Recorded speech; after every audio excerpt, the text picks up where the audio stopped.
Hello, my YouTube family. Welcome back to my channel Awaken Tarot with Nikita.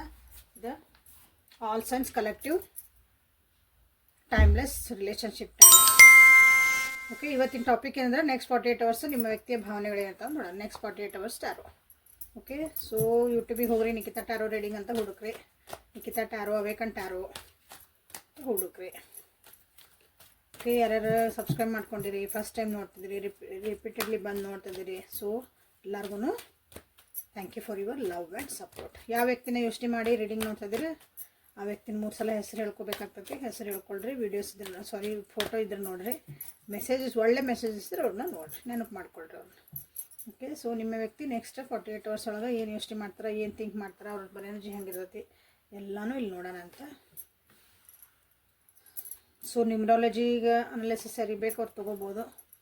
ನಿಮ್ಮ date of birth ಪ್ರಕಾರ ನಿಮ್ದು ಏನಾದರೂ problems ಇದ್ದರೆ ಎಲ್ಲನೂ ನಿಮ್ಮಲ್ಲೇ ವಿತ್ ರೆಮಿಡಿ ಎಲ್ಲನೂ ನಿಮಗಲ್ಲೇ ಸಿಗ್ತದೆ.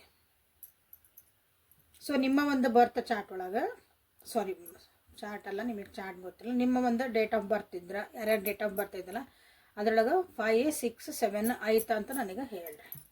5, 5, 6, 7 ನಿಮ್ಮ ಒಂದು ಡೇಟ್ ಆಫ್ ಬರ್ತ್ ಇರ್ತದಲ್ಲ ಅದರೊಳಗೆ ನಿಮ್ಗೆ 5 ನಂಬರ್, 6 ನಂಬರ್, 7 ನಂಬರ್ ಐತಾ ಅಂತ ನೀವು ನನಗೆ ಕಮೆಂಟ್ ಒಳಗೆ ತಿಳಿಸ್ರಿ. ಸೊ ಅದು ಏನು ಅಂತ ಮುಂದಿನ ವೀಡಿಯೋ ಒಳಗೆ ನಾನು ಹೇಳ್ತೀನಿ. ಆಯಿತು, ಈ ಯಾರ್ಯಾರಿಗೆ ಎಷ್ಟೆಷ್ಟು ನಂಬರ್ ಅದಾವ ನೋಡ್ರಿ ನನಗೆ ಹಾಕ್ರಿ. ಓಕೆ,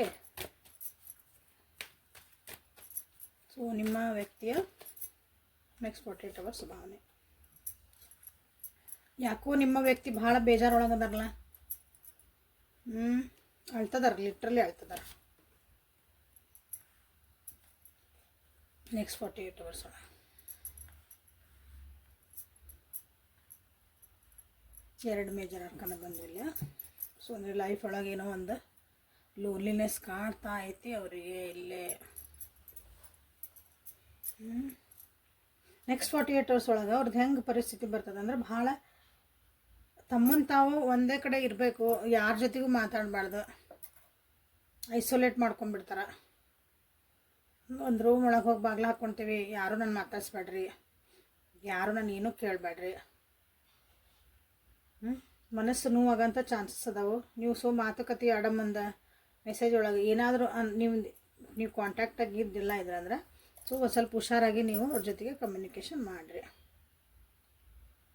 ಏನೋ ಅನ್ನಕ್ಕೆ ಹೋದ್ರಿ, ಅದೇನೋ ಇನ್ನೊಂದು ವಿಪರೀತಕ್ಕೆ ಹೋತು, ಅದು ನಾಳೆ ಬ್ರೇಕಪ್ ಆಗ್ಬೋದು, ಬೇಡ ಅಂತ ಬ್ಲಾಕ್ ಆಗ್ಬೋದು. ಇಂಥ ಪರಿಸ್ಥಿತಿಗಳು ಬರೋದು ಬೇಡ ಅಂದ್ರೆ ಯಾಕಂದ್ರೆ ನೆಕ್ಸ್ಟ್ 48 ಅವರ್ಸ್ ಒಳಗೆ ಅವ್ರ ಎನರ್ಜಿನೂ ಸ್ವಲ್ಪ ಅವ್ರಿಗೆ ಒತ್ತಡಗಳ ಜಾಸ್ತಿ ಆಗ್ತದೆ. ಅವ್ರದ್ದು ಒಂದು ನೆಗೆಟಿವಿಟಿ ಅವ್ರ ಥಾಟ್ಸ್ ಒಳಗೆ ಅವರು ಸಿಕ್ಕಾಕೊಳಕ್ಕೆ ಭಾಳ ಚಾನ್ಸಸ್ ಐತಿಲ್ಲ. ಆಲ್ರೆಡಿ ಅವ್ರ ಜೀವನ ಗೊಂದಲೊಳಗೆ ಐತಿ, ಕಷ್ಟೊಳಗದಾರ, ಡಿಫಿಕಲ್ಟೀಸ್ ಅದಾವೆ, ಸ್ಟ್ರಗಲ್ಸ್ ಅದಾವೆ ಜೀವನದಾಗ. ಸೊ ಅಂಥದ್ರಾಗ ನಿಮ್ದು ಇಲ್ಲಿ ಮತ್ತೆ ಏನಾದರೂ ನಿಮ್ಮದು ಸಣ್ಣ ವಿಷಯಗಳನ್ನ ದೊಡ್ಡದಾಗಿ ಬ್ರೇಕಪ್ಪು, ಮನಸ್ಸು ಮುರಿಯೋಂಥದ್ದು, ಮನಸ್ಸಿಗೆ ನೋವಾಗುವಂಥ ವಿಷಯಗಳು ನಿಮ್ಮ ವ್ಯಕ್ತಿ ಜೀವನದಾಗ ಬರ್ತದವು. ಸೊ ಲಿಟ್ರಲಿ ಅವರು ಅಳುವಂಥದ್ದೊಂದು ಪರಿಸ್ಥಿತಿ ಬರ್ಬೋದು. ಸೊ ಮಾತುಕತೆ ಮಾಡೋ ಮುಂದೆ ಒಂದು ಮೆಸೇಜ್ ಹಾಕೊಂಬಂದು ಏನೇ ಇರಲಿ ಎದುರಿಗಿದ್ದಾಗ ಸ್ವಲ್ಪ ಹುಷಾರಾಗಿ ನೀವು ಇದ್ಬಿಡ್ರಿ. ಓಕೆ, ನಿಮ್ಮದು ನೀವು ಹೆಂಗಿರ್ತೀರಿ ಅಂತ ನೋಡ್ತಾನೆ ಅದು. ನಾನು ಭಾಳ ಜನ ಇಲ್ಲಿ ಒಂದು ಜೀವನದಾಗಿಂದ ಒಂದು ಒಳ್ಳೆ ದಾರಿ ಹಿಡಿಬೇಕು, ಆಧ್ಯಾತ್ಮಿಕ ದಾರಿ ಹಿಡಿಬೇಕು. ಒಳ್ಳೆ ದಾರಿಯಿಂದ ಸೆನ್ಸ್ ನಾವು ಕೆಟ್ಟದ್ದು ಮಾಡ್ತಿದ್ವಿ ಅಂತಲ್ಲ, ಜೀವನದಾಗ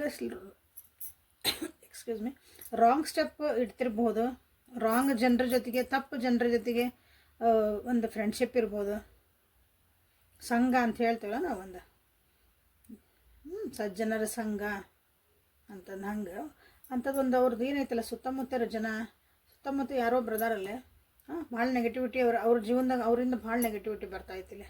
ಒಬ್ಬರು ಹೆಣ್ಮಕ್ಳು ಅದಾರಲ್ಲೇ, ಅವರಿಂದನೇ ನಿಮ್ಮ ವ್ಯಕ್ತಿ ಜೀವನದಾಗ ಭಾಳ ನೆಗೆಟಿವಿಟಿ ಇನ್ ದ ಸೆನ್ಸ್ ಭಾಳ ಜೀವನ ಶಾಂತಿ ಇಲ್ಲ ಅಂತ ಹೇಳ್ಬೋದು. ನೆಗೆಟಿವಿಟಿ ಅಂದ್ರೆ ಶಾಂತಿಯುತಾಗಿ ಇರಕ್ಕೆ ಬಿಡಲ್ಲ ಅವ್ರನ್ನ. ಏನಾರ ಒಂದು ಪ್ರಾಬ್ಲಮ್ ತರ್ತಿರ್ತಾರೆ, ಏನಾರ ಒಂದು ಹೇಳ್ತಾರೆ, ಇವ್ರ ತಲೆಯಾಗಲೇ ಅದಕ್ಕೊಂದು ರಿಯಾಕ್ಷನ್. ಸೊ ಅದಕ್ಕೆ ನಾ ಏನಾರ ಮಾಡಿ ವಾಪಸ್ ಬರಬೇಕು, ಯಾರೊಬ್ಬರು ನನ್ನ ಗುರುನಾರ ಹಿಡಿಬೇಕು, ಎಲ್ಲರೂ ಒಂದು ಗೈಡೆನ್ಸ್ ತೊಗೋಬೇಕು, ಇದಕ್ಕೆ ಹೆಂಗೆ ಹೊರಗೆ ಬರಲಿ ಅನ್ನೋದು ನೆಕ್ಸ್ಟ್ 48 ಅವರ್ಸ್ ಒಳಗೆ ನಿಮ್ಮ ವ್ಯಕ್ತಿಗೆ ಸೀರಿಯಸ್ಲಿ ಒಂದು ಸ್ಟೆಪ್ ತೊಗೋಬೇಕಂತ ಅನಿಸುತ್ತೆ. ಎಲ್ಲರಿಂದ ಜಗತ್ತಿಂದ ಒಂದು ದೂರ ಹೋಗಿ ನನ್ನನ್ನು ನಾನು ಅನಲೈಸ್ ಮಾಡ್ಕೋಬೇಕು, ನನ್ನನ್ನು ನಾನು ಏನನ್ನ ತಿಳ್ಕೊಬೇಕು ಅಂತೇವಲ್ಲ, ಹಂಗೆ ಅನ್ನೋದೊಂದು ಮನಸ್ಥಿತಿ ಬರ್ಬೋದು ನಿಮ್ಮ ವ್ಯಕ್ತಿದ. ಹಾಗಾಗಿ ಗೈಡೆನ್ಸ್ ಅವರು ತೊಗೊಂತಾರ. ಎಲ್ಲಾದರೂ ಹಿಂಗೆ ನಮ್ಗೆ ಟ್ಯಾರೋ ತೊಗೋಬೋದು, ನ್ಯೂಮರಾಲಜಿ ತೊಗೋಬೋದು, ಯಾವುದೋ ಗುರುಗಳ ಕಡೆ ಹೋಗ್ಬೋದು, ಜ್ಯೋತಿಷ ಕೇಳ್ಬೋದು. ಓಕೆ, ಏನೇ ಒಂದು ಅವರಿಗೆ ಹೆಲ್ಪ್ ಬೇಕು, ಹೆಲ್ಪ್ ಕೇಳೋಕೆ ಇಷ್ಟಪಡ್ತಾರೆ ಅವರು. ಸೊ ಹಂಗೆ ನಿಮ್ಮನ್ನು ಕೇಳ್ಬೋದು, ನಾ ಏನು ಮಾಡಲಿ ಇದಕ್ಕಂತಲೇ ಅವ್ರು ನಿಮ್ಮನ್ನು ಕೇಳ್ಬೋದು. ಅವ್ರ ಫ್ರೆಂಡ್ ಸರ್ಕಲ್ನಾಗೂ ಕೇಳ್ಬೋದು ಅವರು. ಯಾರು ಹಿಂಗೆ ಗೊತ್ತದಾರ ನಂದು ಮನಸ್ಥಿತಿ ಸರಿ ಆಗ್ಬೇಕು, ನಾ ಏನು ಮಾಡಲಿ, ನನ್ನನ್ನು ನಾನು ಸುಧಾರಿಸ್ಕೋಬೇಕು, ಏನು ಮಾಡಲಿ, ಓಕೆ, ನನ್ನನ್ನು ನಾನು ಹೆಂಗೆ ಬ್ಯಾಲೆನ್ಸ್ ಮಾಡ್ಕೋಬೇಕು ಜೀವನದಾಗಿಂದ, ಅಂದರೆ ಜೀವನದ ಬರೋ ಕಷ್ಟಗಳನ್ನ ನಾನು ಬ್ಯಾಲೆನ್ಸ್ ಹೆಂಗೆ ಮಾಡ್ಬೇಕು ನನಗೆ ಗೊತ್ತಾಗಕತ್ತಿಲ್ಲ. ಕಷ್ಟ ಆಗೋದು ನಮ್ಮ ಜೀವನದಾಗಲ್ಲಿ, ನಮ್ಗೆ ಅವ್ನು ಹ್ಯಾಂಡ್ಲ್ ಮಾಡೋಕೆ ಬಂದಿಲ್ಲ ಅಂದರೆ ನಾನು ಹೆಂಗೆ ಹ್ಯಾಂಡ್ಲ್ ಮಾಡಲಿ ಅನ್ನೋದು ಈಗ ಅವರಿಗೆ ಒಂದು ದೊಡ್ಡ ಕ್ವಶನ್ ಆಗೈತಿ ನೆಕ್ಸ್ಟ್ 48 hours ಒಳಗೆ. Okay, before taking this, so like ಮಾಡಿ, ಶೇರ್ ಮಾಡಿ, ಸಬ್ಸ್ಕ್ರೈಬ್ ಮಾಡ್ಕೊಳ್ರಿ ಯಾರ್ಯಾರು ವಿಡಿಯೋ ನೋಡ್ತಿದ್ದೀರಿ ಇಲ್ಲಿವರೆಗೂ. ಸೊ ನೆಕ್ಸ್ಟ್ 48 hours ಒಳಗೆ ನನ್ನ ವ್ಯೂವರ್ಸ್ ಅಂದರೆ ನಿಮ್ಮದು ಹೆಂಗೈತಿ, ನಿಮ್ಮ energy change, flowering, no thingness, ನಿಮ್ದ್ರಾಗ 2 ಮೇಜರ್ ಆರ್ಕನ ಬಂದು, ನೋ ಥಿಂಗ್ನೆಸ್ ಯಾಕೆ ಬಂತು, ಸೈಲೆನ್ಸ್ ಆಗಿ ಏನು ಮೇಜರ್ ಆರ್ಕನ, ನೀವೂ ಒಂದು ಸೈಲೆಂಟ್ ಮೋಡ್ಗೆ ಹೊಂಟಿರಿ ಅನಿಸುತ್ತೆ. ಓಕೆ, ನೀವೇನಿದ್ರಲ್ಲ ಹಳೆದೆಲ್ಲ ಬಿಟ್ಟು ಹೊಸ ಜೀವನಕ್ಕೆ ಹೋಗ್ಬೇಕಂತ ನೀವು ವಿಚಾರ ಮಾಡಿದ್ರೆ ನಿಮಗೆಲ್ಲ ಇದು ಪದೇ ಇದೇ ರಿಪೀಟ್ ಮಾಡ್ಕೊತದನ್ರಿ, ಇದನ್ನು ನೆನೆಸ್ಕೊತದನಿ, ಇಲ್ಲೇ ಸ್ಟಕ್ ಆಗ್ಬಿಟ್ಟೆ ಜೀವನದಾಗ, ಬರೀ ಇವ ವಿಷಯಗಳನ್ನ ಮಾತಾಡ್ತದನಿ. ನಮ್ಮ ಮುಂದೆ ಹೊಸ ವರ್ಷ ಬರ್ತೈತಿ, ಸೊ ಹೊಸ ಜೀವನ ಮಾಡೋಣ, ನಾನು ಹೊಸ ಇರೋ ಕಲೆ ನನ್ನ ಜೀವನದಾಗ. ಸೊ ಅಂಥ ಚೇಂಜಸ್ ನಿಮ್ಮ ಜೀವನದಾಗೂ ಬರ್ತದವು. ಸೊ ಮೋಸ್ಟ್ಲಿ ಇಲ್ಲಿಬ್ಬರೂ ಮಾತಾಡ್ಕೊಂಡು ಲೆಟಸ್ ಏನಂತೀರಿ, ಒಂದು ಹೊಸ ಜೀವನದ್ದು ಒಂದು ಹೊಸ ದಾರಿ ಕಂಡ್ಕೊಳ್ಳೋಣ, ಒಂದು ಚೆನ್ನಾಗಿರೋಂಥದ್ದಂತ ನೀವು ಇಲ್ಲೇ ಟ್ರೈ ಮಾಡ್ಬೋದು, ಡಿಸ್ಕಸ್ ಮಾಡ್ಬೋದು. ಓಕೆ, ಯಾಕಂದರೆ ಇಲ್ಲೇ ನಿಮ್ಮನ್ನು ನೀವು ಭಾಳ ಚೆನ್ನಾಗಿ ನೀವು ಪ್ರೆಸೆಂಟಬಲ್ ಆಗಿ ಸೆಲ್ಫ್ ಕೇರ್ ಮಾಡೋದು ಕಲಿಯಾಕತ್ತೀರಿ ನನ್ನ viewers. That is very good. Flowering, ಇದನ್ನು ಯಾರ್ಯಾರು ಸೆಲ್ಫ್ ಕೇರ್ ಮಾಡ್ಕೊಳಕತ್ತಿರಲ್ಲ, ನನ್ನನ್ನು ನಾನು ನೋಡ್ಕೋಬೇಕ್ರಿ ಫಸ್ಟ್, ನನ್ನ ನೆಮ್ಮದಿ ಮುಖ್ಯ ನನ್ನ ಜೀವನದಾಗ, ನನ್ನ peace of mind is priority ಅಂತ ಯಾರ್ಯಾರು ಅನ್ಕೊಳಕತ್ತಿರಲ್ಲ, ಈಗ ಎಲ್ಲರೂ ಫ್ಲವರಿಂಗ್ ಅಂತ ಮಾಡಿರಿ, ಚೇಂಜ್ ಅಂತ ಮಾಡಿರಿ, ಕ್ಲೇಮ್ ಮಾಡ್ಕೊರಿ. ನೀವೂ ಆಧ್ಯಾತ್ಮಿಕ ಕಡೆ ಅವ್ರಕಿನ್ನ ಹೆಚ್ಚಿಗೆ ನೀವು ಆಧ್ಯಾತ್ಮಿಕ ಕಡೆ ಹೊಂಟಿರಿ ಅನಿಸತಿ. ನಿಮ್ಗೆ ಜೀವನ ಅಂದ್ರೆ ಏನೋ ಖಾಲಿ ಐತಿ, ಒಳಗಿಂದ ನಾನು ಅರ್ಥ ಮಾಡ್ಕೋಬೇಕು, ಡೀಪರ್ ಲೆವೆಲಾಗ ನಾನು ಜೀವನ ಅರ್ಥ ಮಾಡ್ಕೋಬೇಕು, ದಿಸ್ ಮಟೀರಿಯಲಿಸ್ಟಿಕ್ಕಿಂದ ನಾನು ಡೈಮೆನ್ಷನ್ ಚೇಂಜ್ ಮಾಡ್ಕೋಬೇಕು, ತಿಳ್ಕೊಬೇಕು ಅನ್ನೋದು ನಿಮ್ಗೂ ಈಗ ನೆಕ್ಸ್ಟ್ 48 hours ಒಳಗೆ ನಿಮ್ಗೂ ಅನ್ನಿಸ್ತತಿ. ಅವ್ರಕಿನ್ನ ಜಾಸ್ತಿ ನಿಮಗೆ ಅನ್ನಿಸ್ತದೆ. ಆ್ಯಕ್ಚುಲಿ ಆಲ್ರೆಡಿ ನೀವು ಆ ಜರ್ನಿ ಒಳಗೆ ಅದೀರಿ, ಭಾಳ ಜನ ಇಲ್ಲಿ ನನ್ನ ವ್ಯೂವರ್ಸ್. ಸೊ ಅದ ನಿಮ್ಮ ವ್ಯಕ್ತಿಗೂ ಅದಲ್ಲೇ ನಿಮ್ಗೆ ರಿಫ್ಲೆಕ್ಟ್ ಆಗ್ತದೆ. ಓಕೆ, ಸೊ ಇದು ನೆಕ್ಸ್ಟ್ 48 hours ಒಳಗೆ ನಿಮ್ಮ ವ್ಯಕ್ತಿ ಭಾವನೆಗಳು, ಯೋಚನೆಗಳು ಏನದ ಅಂತ ನಿಮಗಿಲ್ಲಿ ಗೊತ್ತಾಗ್ತದೆ. ಸೊ ರೊಮ್ಯಾಂಟಿಕ್ಕಾಗಿ ಯಾರಿಗಾದರೂ ಏನಾದರೂ ಒಂದು ರೊಮ್ಯಾನ್ಸ್ ಒರಾಕಲ್ಸಿಂದ ನೋಡೋಣ ಅಂತೀವಿ. ನೆಕ್ಸ್ಟ್ 48 hours ಒಳಗೆ ನಿಮ್ಮ ವ್ಯಕ್ತಿ ನಿಮ್ಮ ಬಗ್ಗೆ ನೀವು ಏನು ಯೋಚನೆ ಮಾಡ್ತಾರೆ, ನಿಮ್ಮ ರಿಲೇಷನ್ಶಿಪ್ ಬಗ್ಗೆ ಏನು ಯೋಚನೆ. Give me another chance, relationship chance. Okay, engagement, separation, ಈ ರಿಲೇಷನ್ಶಿಪ್ಪಿಗೆ ಇನ್ನೊಂದು ಚಾನ್ಸ್ ಕೊಡಲ್ಲ ಅಂತ ಯೋಚನೆ ಮಾಡ್ತಾರೆ ನೆಕ್ಸ್ಟ್, ಅಥವಾ ನಿಮ್ಮನ್ನು ಕೇಳೋಕೆ ಬರ್ಬೋದು, ಮಾತಾಡ್ಸ್ಬೋದು. ನೋಡಿರಿ ನಿಮ್ಮ ಜೊತೆಗೆ ಮತ್ತೆ, ಯಾಕಂದರೆ ಎಂಗೇಜ್ಮೆಂಟ್ ಬಂದಿರೋದು ಮತ್ತೆ ವಾಪಸ್ ಮಾತಾಡ್ಸೋಕೆ ಬರ್ಬೋದು, ಬಟ್ ಆದ್ರೂ ಬಿ ಕೇರ್ಫುಲ್. ಆದ್ರೆ ಹಂಗೆ ಸುಮ್ಮನೆ ನಿಮ್ಮ ಭಾಳ ನಂಬಿ ಬರ್ತಾರೆ ಅಂತ ಹೇಳಲ್ಲ, ಅಲ್ಲಿನೂ ಕೆಲವೊಂದು ಏನಾದ್ರು ನನಗೆ ಉಪಯೋಗ ಐತಾ, ಉಪಯೋಗ ಆಗಕತ್ತಿಲ್ಲ, ಇಲ್ಲಿ ಏನಾರು ಮತ್ತೊಂದು ರೆಡ್ ಫ್ಲ್ಯಾಗ್ ಏನಾರು ಕಾಣ್ತತ ಅಂತ ಯೋಚನೆ ಮಾಡೇ ಬರ್ತಾರಿಲ್ಲ. ಓಕೆ,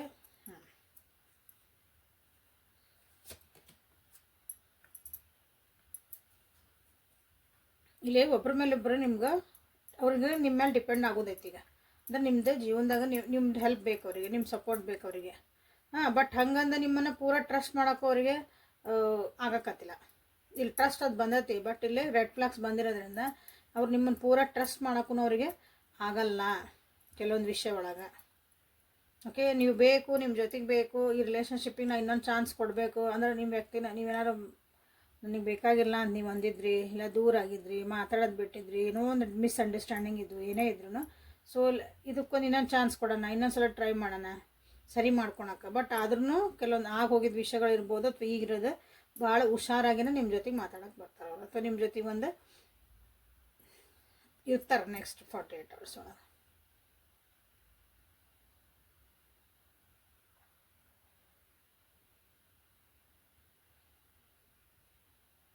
ಇಲ್ಲೇ ಭಾಳ ಒಬ್ರಿಗೊಬ್ರು ಇಲ್ಲ ಅಂದ್ರೆ ನನ್ನ ಜೀವ ನಡೆಯಂಗಿಲ್ಲ ಅನ್ನೋದಕ್ಕೆ ನಾನು ನೀ ಇದ್ರೆ ನನಗೆ ಇಷ್ಟೆಲ್ಲ ಹೆಲ್ಪ್ ಆಕತಿ, ಆ ರೀತಿಯಾದಂಥ ಒಂದಿಲ್ಲ ಡಿಪೆಂಡೆನ್ಸಿ ಕಾಣ್ತಾ ಐತೆ. ನೀವು ಅವ್ರ ಜೀವನದಾಗ ಬಂದ್ರಿ ಅಂದ್ರೆ ನನಗೆ ಏನೇನು ಹೆಲ್ಪ್ ಆಗ್ಬೋದು, ಏನೇನು ಉಪಯೋಗ ಆಗ್ಬೋದು, ನನಗೆ ಏನು ಸಪೋರ್ಟಿವ್ ಸಿಸ್ಟಮ್ ಆಗ್ಬೋದು. ಅಂದ್ರೆ ಆ ವ್ಯಕ್ತಿ ನಿಮ್ಮನ್ನು ಪ್ರೀತಿ ಮಾಡ್ತಾರೆ, ನೀ ಪ್ರೀತಿ ಮಾಡೋ ವ್ಯಕ್ತಿಗಳು ನೀ ಹೆಂಗಾರಿರು ನಾನು ಏನು ನೋಡ್ಕೊತೀನಿ, ನಾ ಸಪೋರ್ಟಿವ್ ಆಗಿರ್ತೀನಿ ಅಂತಾರೆ. ಇಲ್ಲ ಹಂಗಲ್ಲ, ನಿಮ್ಮಿಂದ ಅವರಿಗೆ ಡಿಪೆಂಡೆನ್ಸಿ ಬೇಕಾಗೈತಿ. ಈಗ ಅದ್ರ ಬಗ್ಗೆನೇ ಯೋಚನೆ ಮಾಡ್ತಾರೆ ಅವರು. ಭಾಳ ಜನ ಇಲ್ಲ ಬೇರೆ ಬೇರೆ ನದಿರು ಅನ್ನಿಸ್ತೈತಿ. ಇಲ್ಲ ಅಂದರೆ ಜೊತೆಗೆ ಇದ್ದರೂ ಸಹ ಇಷ್ಟೆಲ್ಲ ಇದ್ರೂ ಒಂದು ಸ್ವಲ್ಪ ದಿನ ಮಾತಾಡೋದು ಬಿಟ್ಬಿಡೋಣ, ಏನಾಕತ್ತೆ ನೋಡೋಣ ಅನ್ನೋರು ಅದರಲ್ಲ. ಒಂದು ಸ್ವಲ್ಪ ದಿನ ಸುಮ್ಮನೆ ಇದ್ಬಿಡೋಣ, ದೂರ ಇದ್ಬಿಡೋಣ. ಯಾಕಂದ್ರೆ ಡಿಪೆಂಡೆನ್ಸಿ ಬಂದಾಗ ಈ ವ್ಯಕ್ತಿ ಮೇಲೆ ಭಾಳ ಡಿಪೆಂಡ್ ಆಗೇನಿ ಅಂತ ಅವ್ರಿಗೆ ಅನ್ಸಾಕತ್ರ ಒಂದಿಷ್ಟು ದಿನ ಬೇಡ ದೂರ ಇಟ್ಬಿಡಲ್ಲ. ನನ್ನ ಕಾಲ ಮೇಲೆ ನಿಂದ್ರದಿಂದ ಸೆನ್ಸ್ ನನ್ನ ಜೀವನ ನಾನು ಹೆಂಗೆ ನಾನು ನೋಡ್ಕೋಬಹುದು ನನ್ನನ್ನು ನಾನು. ಈ ವ್ಯಕ್ತಿ ಇಲ್ಲ ಅಂದ್ರೆ ನನಗೆ ಹ್ಯಾಂಡ್ಲ್ ಮಾಡೋಕ್ಕೆ ಬರ್ತೈತೆ ನನ್ನ ಜೀವನನ ಅನ್ನೋ ಒಂದು ಟೆಸ್ಟಿಗೂ ನಿಮ್ಮಿಂದ ದೂರನೂ ಆಗಬಹುದು, ನಾ ಆಗಲ್ಲ ಅಂತಲೂ ಯೋಚನೆ ಮಾಡ್ತಿದ್ರೆ. ಒಂದಿಷ್ಟು ದಿನ ಸುಮ್ಮನೆ ಇದ್ಬಿಡತ್ತಪ್ಪ, ಮಾತಾಡೋಂಗಿಲ್ಲ, ಏನಿಲ್ಲ, ನಿಮ್ಮ್ಯಾಗ ಏನೂ ಕೇಳೋಂಗಿಲ್ಲ, ಮಾಡೋಂಗಿಲ್ಲ. ಆ ರೀತಿಯಾದಂಥ ಒಂದು ಎನರ್ಜಿನ ಇಲ್ಲಿ ಕಾಣ್ತಾ ಐತಿ. ಓಕೆ, ಸೊ ನೀವು ಹೆಂಗಿರ್ತೀರಿ ನೋಡಲ್ಲ, ನೀವು ರೊಮ್ಯಾಂಟಿಕ್ ಫೀಲಿಂಗ್ಸ್, ಕೆಮಿಸ್ಟ್ರಿ, ನೀವು ಪೂರ ಒಂದು ನಿಮಗೆ ನಿಮ್ಮ ವ್ಯಕ್ತಿ ಬಗ್ಗೆ ಭಾಳ ಅಟ್ರಾಕ್ಷನ್ ಐತಿ, ಅವ್ರ ಮೇಲೆ ಭಾಳ ಒಲವು ಐತೆ. ಆ್ಯಕ್ಚುಲಿ ರೊಮ್ಯಾಂಟಿಕ್ ಫೀಲಿಂಗ್ಸ್ ಬರ್ತದವ ನಿಮಗಿಲ್ಲಿ ಅವ್ರ ಮೇಲೆ ಒಂದು. ಸೊ ಅದು ಮೋಸ್ಟ್ಲಿ ನೀವು ಇಷ್ಟು ಒಂದು ರೊಮ್ಯಾಂಟಿಕ್ ಆಗಿ ಅವ್ರನ್ನ ಕೇರ್ ಟೇಕರ್ ಆಗಿ ನನ್ನ ಪ್ರೀತಿ ಭಾಳ ಕೊಡಾಕತ್ತೀರ ಅನಿಸ್ತೈತಿ. ಆ ವ್ಯಕ್ತಿ ಒಂದು ಡಿಸರ್ವ್ ಮಾಡೋಕ್ಕಿಂತ ಜಾಸ್ತಿ ನಿಮ್ಮ ಕಡೆಯಿಂದ ಒಂದು ಪ್ರೀತಿ ಹೋಗ್ತಾ ಇತ್ತು ಅವರಿಗೆ. ಸ್ವಲ್ಪ ಅದನ್ನು ಪಾಸ್ ಮಾಡಿರಿ. ಅತಿ ಆದ್ರೆ ಅಮೃತನೂ ವಿಷ ಇಲ್ಲೇ ಇದು ಹಂಗೆ ಅನ್ನಿಸ್ತಾ ಇತ್ತು ಇಲ್ಲಿ. ಯಾಕಂದ್ರೆ ನಿಮ್ಮ ಎನರ್ಜಿ ಭಾಳ ಹೈ ಒಳಗದಿರಿ ನೀವು ಪ್ರೀತಿ ವಿಷಯ ಒಳಗೆ. ಬಟ್ ಅದನ್ನು ಅವ್ರಿಗೆ ಅನ್ನಿಸ್ಬೋದು, ಅದು ಕೆಲವೊಬ್ಬರಿಗೆ ಅಂತ ಆಗಲ್ಲ ಅದನ್ನು ಹ್ಯಾಂಡಲ್ ಮಾಡೋಕ್ಕೆ. ಸೊ ಬೇಡ ಸುಮ್ಮನೆ ದೂರ ಯಾಕೋ ಅತಿ ಆತನ ಅಂತ ಅನ್ನಿಸ್ಬೋದು ನೋಡ್ರಿ. ಸೊ ನೀವು ಮಾಡಿರಿ, ಏನು ಅತಿ ಮಾಡ್ತಿದ್ದೀರಿ ಅದನ್ನು ಸ್ವಲ್ಪ ಕಂಟ್ರೋಲಿಗೆ ತೊಗೊಂಬರ್ರಿ. ಎಲ್ಲರೂ ಅಷ್ಟು ಏನು ಡಿಸರ್ವ್ ಮಾಡ್ತಾರಲ್ಲ ಅಷ್ಟನ್ನ ಕೊಡ್ಬೇಕು. ಹೊಟ್ಟೆ ಹಸತಿ ಅಂತ ಏನು ಬೇಕಾದ್ರೂ ಕೊಟ್ಟರೆ ತಿನ್ನೋಕ್ಕಾಗಲ್ಲ. ಎಷ್ಟು ಕೆಪಾಸಿಟಿ ಅಷ್ಟೇ ತಿಂತಾರೆ. ಹಂಗೆ ಎಷ್ಟು ಹೊಟ್ಟೆ ಹಸ್ತಿರಲಿ, ನಮ್ಮ ಕೆಪಾಸಿಟಿ ಹೊಟ್ಟಿಗೆ ಎಷ್ಟೈತೆ ಅವ್ರದ್ದು ಅಷ್ಟೇ ಉಣ್ತಾರಲ್ಲ ಎಲ್ಲರೂ. ಹಂಗೆ ಪ್ರೀತಿನೇ ಆಯ್ತು, ಎಲ್ಲನೂ ಆಯ್ತು. ಅವ್ರಿಗೆ ತಡ್ಕೊಳೋದಾಕತ್ತೆ ಅಷ್ಟು ನಾವು ಕೊಡಬೇಕು. ಅಲ್ಲೇ ತಪ್ಪದು. ನಾವು ಭಾಳ ಪ್ರೀತಿ ಮಾಡ್ತೇವ್ರಿ ಅಂತ ಹಂಗೆ ಏನು ಎಲ್ಲ ಕೇರ್ ಮಾಡಿದ್ದೆ ಅದು ಉಸಿರು ಬರ್ತೈತೆ. ಸೊ ಏಂಜಲ್ಸ್ ಕಡೆಯಿಂದ ನಿಮ್ಗೆ ಏನಾದರೂ ಗೈಡೆನ್ಸ್ ಸಿಗ್ತೈತೆ ನೋಡೋಣ ಅಂತ. ಏಂಜಲ್ ಆನ್ಸರ್ಸ್ ಏನು ಬರ್ತಾವೆ ನಿಮ್ಗೆ? ಎಸ್ ಅಂತ ಬಂದೈತೆ ನೋಡ್ರಿ. ಏನೇನು ವಿಚಾರ ಮಾಡಕತ್ತಿದ್ರಿ? Yes, double yes. Claim this energy within the next few weeks. Congratulations. ನೀವೇನು ಅನ್ಕೊಳಕತ್ತೀರಿ ಅನ್ನಕತ್ತೀರಿ ವಿದಿನ್ ಮೋಸ್ಟ್ಲಿ ಫಸ್ಟ್ ಟೈಮ್ ಬಂದೈತೆ ಅನಿಸ್ತೈತಿ. ಇಷ್ಟು ದಿನ ನಾನು ನೋಡಿದ್ರೆ ಡಬಲ್ ಎಸ್ ಬಂದೈತಿ. ವಿದಿನ್ ಅ ಫ್ಯೂ ವೀಕ್ಸ್ ನೀವೇನು ಅಂದ್ಕೊಂಡಿರಿ, ಏನು ಮಾಡ್ತಿದ್ದೀರಿ ಕೆಲಸ ನಿಮ್ಮ ಜೀವನದಾಗ ಎಲ್ಲದಕ್ಕೂ ಎಸ್. ಆಸ್ಕ್ ಫಾರ್ ಹೆಲ್ಪ್ ಅಂತ ಬಂದೈತಿ ಕೆಲವೊಬ್ರಿಗೆ ನೋಡ್ರಿ. ಹೆಲ್ಪ್ ಕೇಳ್ರಿ, ಏಂಜಲ್ಸನ್ನ ಹೆಲ್ಪ್ ಕೇಳ್ರಿ, ಆ್ಯಕ್ಷನ್ಸ್ ತೊಗೊಳ್ರಿ. ನಿಮ್ಮ ಕೆಲಸ ಆಗ್ಬೇಕಂದ್ರೆ ಆ್ಯಕ್ಷನ್ ತೊಗೊರಿ. ಕೆಲವೊಂದು ಕಾಂಪ್ರಮೈಸ್ ಮಾಡ್ಕೊಳೋದು ಬರ್ತೈತಿ, ಕಾಂಪ್ರಮೈಸ್ ಮಾಡ್ಕೊಳ್ಳಿ ಅಂದ್ರೆ ಹೊಂದಾಣಿಕೆ ಮಾಡ್ಕೋಬೇಕು. ಕಾಂಪ್ರಮೈಸ್ ಅಂತಂದ್ರೆ ಓಕೆ, ಹೊಂದಾಣಿಕೆ ಮಾಡ್ಕೋಬೇಕಿಲ್ಲ, ಮಾಡ್ಕೊಳ್ರಿ. Okay, so claim this yes energy. Okay, again ಹೇಳೀನಿ ನಾ ಫಸ್ಟ್ ಸ್ಟಾರ್ಟಿಂಗ್ ಏನೋ ಒಂದು ಹೇಳಿದ್ನಲ್ಲ, ಅದು ಯಾರಾದ್ರು 5 ನಂಬರ್ ಐತೆ ನೋಡ್ಕೊಳ್ರಿ. ನಿಮ್ಮ ಇದ್ರಾಗ ಮರ್ತಿದೆ ಅಂದ್ರೆ ವಾಪಸ್ ವೀಡಿಯೋ ರಿವೈಂಡ್ ಮಾಡಿ ನೋಡಿರಿ. ಕಮೆಂಟ್ ಬಾಕ್ಸ್ನಾಗ ಯಾರ್ಯಾರು ಚಾಟ್ನಾಗ ಎಷ್ಟು ಆ ನಂಬರ್ಸ್ ಯಾವ್ಯಾವ ಅದಾವೋ ಇಲ್ಲ ಏನಿದ್ರು ಹಾಕ್ರಿ. ನೆಕ್ಸ್ಟ್ ವಿಡಿಯೋ ಒಳಗೆ ಅದ್ರ ಬಗ್ಗೆ ನಾನು ಹೇಳ್ತೇನೆ ಅಂತ ನೀವು ಚೆಕ್ ಮಾಡ್ಕೊಬೋದು. Okay, so thank you for being with me. Awaken tarot with Nikhita. ಇದು ಡೈಲಿ ಕನ್ನಡ ಟ್ಯಾರೋ ರೀಡಿಂಗು. ನಾಳೆ ಮತ್ತು ಹೊಸ ರೀಡಿಂಗ್ ಜೊತೆಗೆ ನಿಮ್ಮ ಬೆಟ್ ಹಾಕನೆ. ಪರ್ಸ್ನಲ್ ಲಿಂಕ್ ಬೇಕಂದ್ರೆ ವಾಟ್ಸಪ್ಪಿಗೆ ಮೆಸೇಜ್ ಮಾಡಿರಿ. ಶೇರ್ ದಿಸ್ ವಿಡಿಯೋ, ಯಾರಿಗಾದ್ರೂ ಹೆಲ್ಪ್ಫುಲ್ ಆಗ್ಬೋದು. Okay, thank you.